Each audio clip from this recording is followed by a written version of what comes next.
ఇంటి వద్దకే pension ఇవ్వాలంటూ Guntur collectorate office వద్ద టీడీపీ నాయకులు ధర్నా నిర్వహించారు. Down town CM YS Jaganmohan Reddy అంటూ నినాదాలు చేస్తారు. పెన్షన్దారులకు ఇంటి వద్దనే పెన్షన్ ఇవ్వాలని సీఎం జగన్ కుట్రపూరితంగా ఇంటి వద్ద పంపిణీ చేయకుండా రాజకీయ కుట్ర చేస్తున్నారని విమర్శించారు. వైకాపా ప్రభుత్వంలో అవ్వాతాతలను ఇబ్బందులకు గురి చేస్తుందని మండిపడ్డారు.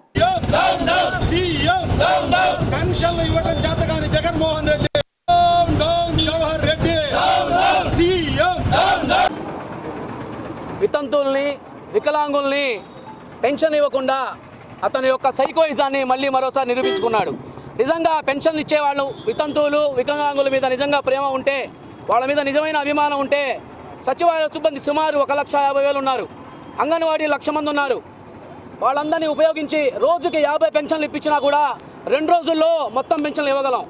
అలా కాకుండా నువ్వు నీ సైకోయిజాన్ని అడ్డం పెట్టి గత ఏప్రిల్ నెలలో ఇదే దుర్బుద్ధితో 32 ప్రాణాలు బలి తీసుకున్నావు. నువ్వు శవ రాజకీయాల మీద మళ్ళీ వీళ్ళని వాడుకొని మళ్ళీ ముఖ్యమంత్రి కావాలనుకుంటున్నావు. గతసారి ఈ వృద్ధులు ఈ వికలాంగులు వీళ్ళందరూ కలిసి ఓటు హక్కు అనే ఆయుధంతో నిన్ను గెలిపించారు. మళ్ళీ అదే ఓటు హక్కు అనే ఆయుధంతో నిన్ను తుంగలో తొక్కి రానున్న రోజుల్లో నిన్ను తరిమి కొట్టి జైల్లో వేసే రోజులు దగ్గరలో ఉన్నాయని కూడా ఈ సందర్భంగా తెలియజేస్తా ఉన్నా. ఈ రోజున జగన్మోహన్ రెడ్డి పెన్షన్లు ఇచ్చే కార్యక్రమంలో ఇన్ని నాటకాలు ఇన్ని అబద్ధాలు ఆడాల్సిన పని ఏముంది? పోయిన నెలలో చూసాము ఎంతమంది చనిపోయారు.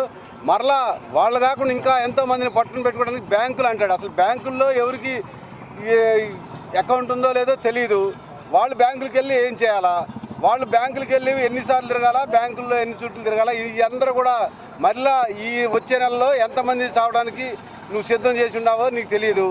అలానే ఈ యొక్క సచివాలయ సిబ్బంది ఒక్కొక్క సచివాలయానికి 12 మంది ఉన్నారు. వాళ్ళ ఏరియా ఎంత ఒక వార్డు వచ్చుద్ది. వార్డుకి 12 మంది ఎన్ని పెన్షన్లు ఉన్నాయి? అంతా కలిపితే ఒక్కొక్క వార్డుకి యావరేజ్గా ఒక 500, 450 అట్లా ఉంటాయి. అలాంటప్పుడు వాళ్ళ ద్వారా పెన్షన్లు పంచి ఇస్తే ఎంత హాయిగా ప్రజలు ఉంటారో తెలుసుకోవచ్చు. కావాలని జగన్మోహన్ రెడ్డి వీళ్ళందరినీ ఏదో ఇబ్బంది పెట్టి ఇదంతా కూడా ప్రతిపక్షం మీద నెట్టాలని చూస్తున్నాడు. ప్రజలు అర్థం చేసుకున్నారు, అలానే పెన్షన్దారులు కూడా అర్థం చేసుకున్నారు. ఇన్నాళ్ళు ఇచ్చినాడు, ఇవాళ ఎందుకు ఇవ్వట్లేదు, కావాలనే చేస్తున్నాడు అనే ఉద్దేశం ప్రజలందరికీ అర్థమైంది. నీ యొక్క నాటకాలు అందరికీ తెలిసిపోయినాయి. నువ్వు త్వరలో ఇంటికి పోతావు. రాష్ట్రంలో రేపు 1వ తారీఖు రాబోతుంది.